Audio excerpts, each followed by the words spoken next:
তো গাইস আমাদের এখানে রেডি হয়ে গেছে সর্ষে ইলিশ। অনেকদিন পরে একটা ভালো ইলিশ মাছ এনেছে, তাই জন্য আর দেরি করলাম না, সর্ষে বাটা করে নিলাম।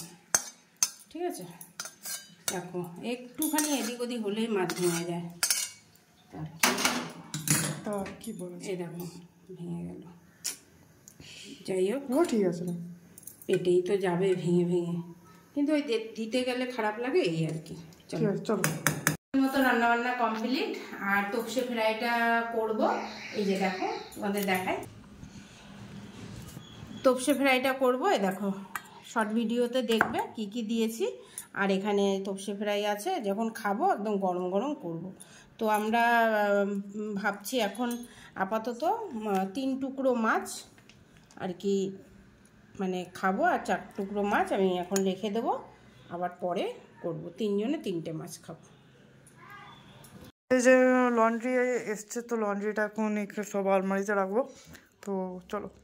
আর এখানে মা আর আমি মিলেছি ওই ওয়াশিং মেশিনের জামা কাপড় যেগুলো ভিজেছিল। আর এই যে মা একটু ভাঁজ করে রেখেছে জামা কাপড়গুলো।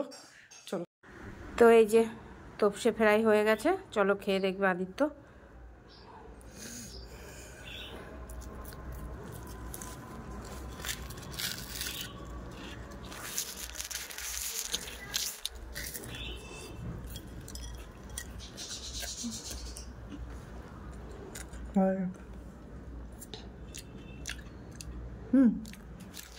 চলো দেখি আমিও খেয়ে। ধর ধর ধর, মাছই খাইনি, ও ভাল লাগছে বলছে। তার কি বলবো বন্ধুরা, কোটিংয়ে এমন দিয়েছে, আগে ময়দা এসছে। নে খা, বেশ বড় করে বাইক নে।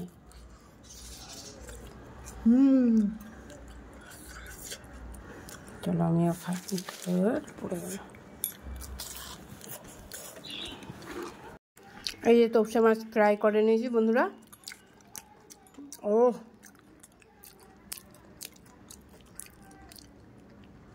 কাটা চলেছে, দেখো মাছ পুরো সেদ্ধ হয়ে গেছে। কেরম দারুণ লাগে, দারুণ। হ্যাঁ দারুণ।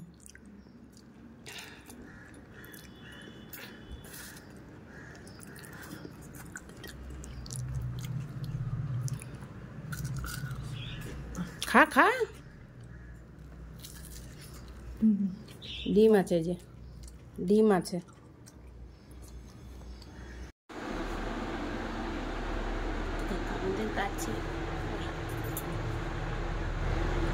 এই পাখিগুলোকে চিনো?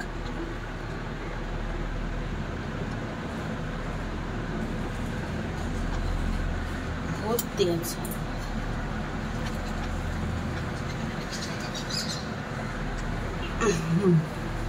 ওয়েদারটা খারাপ আছে, মেঘলা মেঘলা, ভালো আছে অবশ্য।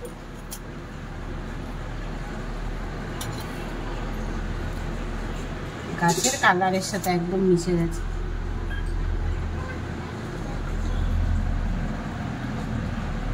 বসে আছে, বোঝা যাচ্ছে। চলে যাবে। এই সময়টা হলেই না শরীরটা একটু খারাপ খারাপ লাগে, চাই না কেন। চলো, এই যে এক রাজ্যের বাসন রয়েছে, বাসনগুলো মেজে নিই, তারপরে আস। তো তোমরা তো দেখতেই পেলে আজকে কি রান্না করেছি। এই যে দই ইলিশ, এখানে আছে চাটনি আমের, আর এখানে আছে তেল ভাজা। মাছের তেল ভাজা কে খাও ভালো কমেন্ট করে জানাবে। আর এখানে আছে হচ্ছে এই মাছটার নাম তোপসে ফ্রাই, কাঁচা লঙ্কা, আর এই যে গরম গরম ভাত।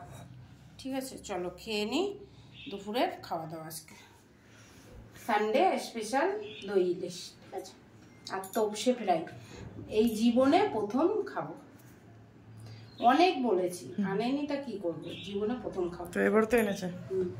চলো, চা হয়ে গেছে, আর আদিত্য গ্রিন টি খাই। আর এই যে এখানে এই যে আলুর পকোড়া করছি। একটু সময় লাগে কিন্তু হেভি হয়, ঠিক আছে, খেতে হেভি লাগে। আর এই দেখো বানিয়েছি, দেখো ভাজা হয়ে গেছে, চলো তুলে নিই। একদম কুরকুরে, একদম কুরকুরে হয়েছে। এটা আগেরটাতে তো ডিম দেওয়া নেই, এটাতে আবার ডিম দেওয়া আছে, এটা একটা আলাদা স্বাদ হবে। চলো।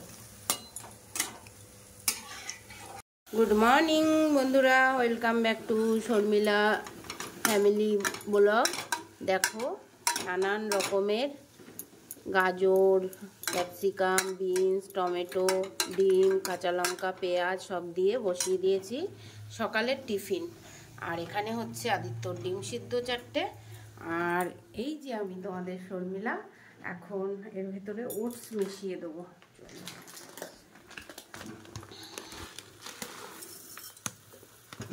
তো অল্প পরিমাণে দিলাম, কেন সবজি আছে। আর কেমন আছো সবাই? আশা করি সবাই ভালো আছো, আমিও ভালো আছি। আর মেঘলা মেঘলা আছে, ওয়েদারটা খুব সুন্দর। তো ভাবলাম কেন না ব্লগ করা যায় সকাল সকাল। কি বলবো, সকাল সকাল স্নান ধুতি হয়ে গেছে। চলো তোমাদের বাইরেটা দেখাই। ও মাই গড, দেখো কত শান্ত, দেখেছো? সূর্য শান্ত থাকলে সব শান্ত থাকে, আর বাড়ির মেয়েরা শান্ত থাকলে সব শান্ত থাকে। আচ্ছা চলো, তোমাদের সাথে আজকে একটা জিনিস শেয়ার করব। আমার বাড়ির মেম্বারদের কার কীরকম স্বভাব, ঠিক আছে, কে কীরকম বিহেভিয়ার করে, ঠিক আছে। আমি প্রথমে তোমাদেরকে দেখাচ্ছি, এখান থেকে শুরু করছি। আদিত্য দেখো সকালে ঘুম থেকে উঠে সোজা চলে যায় নিচে টয়লেটে, বিছনা কাঁথা এরকম থাকে। আমি তো এগুলো তোমাদের সহজে দেখাই না, এই যে এরকম থাকে, ঠিক আছে। আর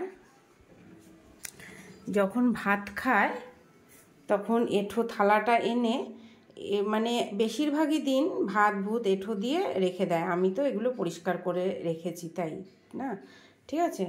দোতলার থেকে যে আমরা খাই, দোতলায় যে নোংরা ঠুংরা ডাস্টবিন যাকে বলে, ডাচ যেগুলো ফেলে দেওয়া হয়, সেটা কিন্তু দোতলার থেকে নিয়ে আমি নিচে বাইরে ফেলি বা ডাস্টবিনে ফেলি।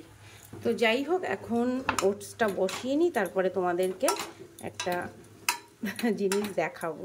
আর একটা মানুষের স্বভাব, এটা তো আদিত্যর দেখালাম। হয়ে গেছে সকালের টিফিন একদম। বাবা সরি বন্ধুরা, ওই যে ওই বাটারের ইয়েটা কি, ও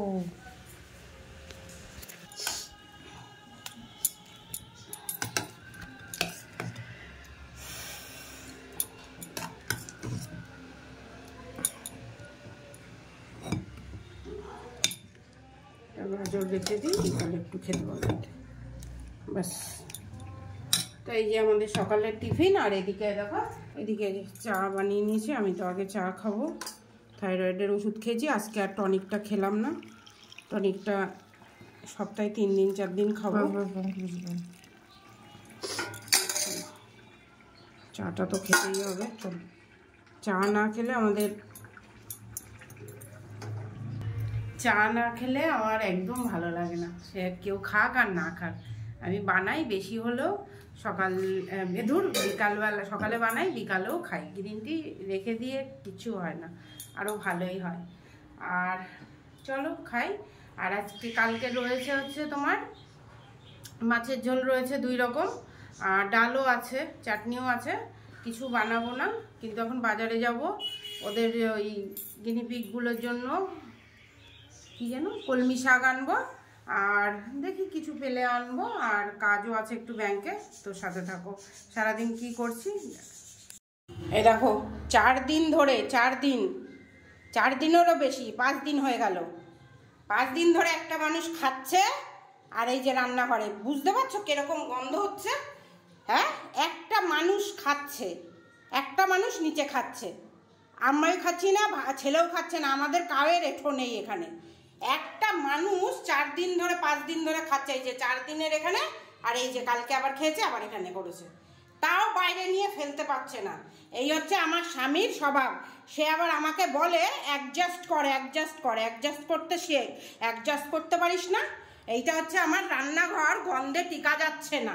এটা হচ্ছে আদার বানিয়েছে, আদার, এটা হচ্ছে আদার খানা। এই যে রান্নাঘরের ভিতরে টিকা যাচ্ছে না, যে ঘরে ঢুকে ভালো মন্দ রানবো টিকা যাচ্ছে না। আমি কেন ফেলবো বলো, কেন ফেলবো? এই আমার কি ফেলা উচিত? দাঁড়া আমার ছেলের কাছে শুনি, আমার কি ফেলা উচিত? জলটা বন্ধ কর। হ্যাঁ, কে করে এগুলো? কে করে? কে করে? যারা জ্ঞান দেয় তারা এরকম করতে পারে? যারা সকালবেলা উঠে ঠাকুরের নাম করতে যায়, যারা সব সময় পরিষ্কার পরিচ্ছন্ন চায় ঘরে। হ্যাঁ, কি কি কি বলছি? আমার হ্যাঁ বল বল। ওই তো কি বলবো, এটা তো ছোট বাবা তো এমনিও করতো, এখন করছে না, কি বলবো। করতো, এমনি করতো, এমনি করতো। হ্যাঁ, বললে যখন আমি চিৎকার করি, যখন আমি বলি যে কেন করবে না, কেন খালি ডাস্টবিন কি আমি করছি? হ্যাঁ, তো উচিত। নিজে এখানে খাচ্ছে একা, তাও তো মা তো কি বলে ফলের যেটা ওটা তো তাও ফেলছে, কারণ ওটাতে আমি মা ওটা আমরা সবাই মিলেই এখানে ফেলি ফলের জিনিস খেলে, ঠিক আছে। কিন্তু নোংরার জিনিস মানে যে খাওয়া দাওয়ার পরে আমরা তো আমাদের খাওয়ার জিনিস তো উপরে করি, আর বাবা তো নিচেই করে। তো যখন নিজে একা খাচ্ছে, ওপরেরটা কি? ওপরেরটা কে ফেলে? ওপরের গুলো কি ফেলে কেউ? না আমি চাই। হ্যাঁ, মাই তো ফেলে, তুমি তো ফেলে। নিচেরটাও করবো কেন? কিসের জন্য? কি কারণে? আমাকে ঘরে জায়গা দেয় না, মানে আমি এই ঘরে থাকতে পাই না। বলি আমার বরকে যে এই ঘর থেকে বেরিয়ে এখানে থাকো, নাই ওই সামনের ঘরে থাকো, আমি থাকবো। ঠিক আছে, কেন থাকি না তোমাদেরকে দেখাচ্ছি। এই দেখো, তোমাদেরকে আজকে বলছি, এই যে দেখছো তো এই বিমটার ওই পাশে আমাকে শুতে দেয়, আর বিমটার এই পাশে শোয়। স্বামী স্ত্রীর মাঝে এরকম কোনো বিম থাকলে সেই স্ত্রীর মৃত্যু হয়ে যায় তাড়াতাড়ি। তোমরা সার্চ করে দেখবে। হ্যাঁ, যদি কোনো একটা ঘরের ভেতরে স্বামী স্ত্রী শোয়, তার উপর থেকে যদি বিম যায়, সেই স্ত্রী বাঁচে কি মরে কি। আর এই দেখো ঘরে কিভাবে পোকা জন্মেছে, দেখেছো? এই যে ঝুলছে, এই যে এগুলো কিন্তু পোকা এক ধরনের। কেন বলো তো? এই যে ওপরে ওই যে ওনার যত যাবতীয় কাগজপত্র, যত ওই যে বাইরের ব্যাগ বুক আসে, সেই রাখার জন্য এই যে এই পোকা সৃষ্টি হয়েছে। ঠিক আছে, আর এইখানে আমার নিজে এই দিকটা শুবে ভালো করে ওখানে। আর এই ঘরের ভিতরে এত পায়খানার গন্ধ আসে, চারিদিক থেকে পায়খানার গন্ধ আসে। হ্যাঁ, এই ঘরের ভিতরে থাকার উপায় নেই, দাঁড়ানোর উপায় নেই, কথা বলার উপায় নেই। কথা বলছি, একটা ওটা কর লাইটটা, একটা বিদঘুট গন্ধ বেরাচ্ছে। তারপরে আমি এইখানে বিছনা করলাম, এখানে কয়দিন মানে থাকলো, মানে কি বলবো, মানে সারা শরীরে যেন ওনার জ্বলছিল, ওনাকে যেন ওর ভেতরে কেউ তাবিজ কগজ করে রেখেছে, ওই ঘরের থেকে উনি বেরাবেন না। ঠিক আছে, তারপরে আমি বললাম ঠিক আছে, আমাদের এত সুন্দর ঘর করে না, তোর মতো তুই থাক, তোর মতো তুই কর, আমার মতো এখানে থাকলাম। আমি যদি ভিডিও করি, আমি যদি দরজা বন্ধ করে, আমি যদি আরাম করে শুয়ে থাকি, করি, এই যে দরজা ভেঙে, দরজা পিটিয়ে ভেঙে তারপরে করে, দরজা পিটাতে থাকে, লাথি দিতে থাকে, আমাকে শান্তি দেয় না। ঠিক আছে, ঠিক আছে, চলে গেলাম, ওপরে জায়গা করে দিয়েছিস, ওপরে চলে গেলাম। এইবার বলো নিজে তো থাকিস একা, ঠিক আছে? খাচ্ছি জুড়ি করে, দেখে নাও ভালো করে। আম আছে, আমি দেখতে পাচ্ছি না, কিন্তু তোমরা ভালো করে দেখো, দেখতে পারবে আম আছে। ও টোটোওয়ালা,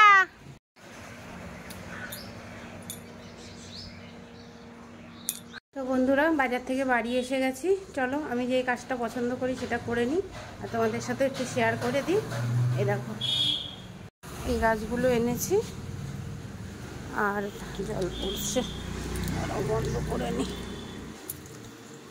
দেবো না, জল পড়তেই আছিল, আমি বন্ধই করে রেখেছিলাম। আর দেখো কি সুন্দর মাইক জবা ফুল ফুটেছে।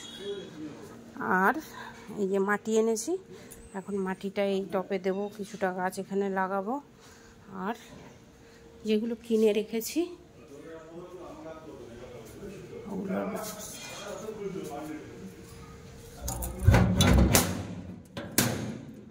দূর হয়েছে জমের, জানি না ঘর থেকে ঢুকতে পারছি কি, দেখা যাচ্ছে।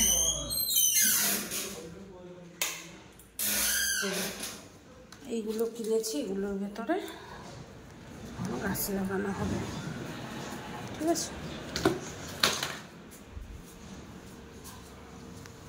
দেখি কতটা পারি।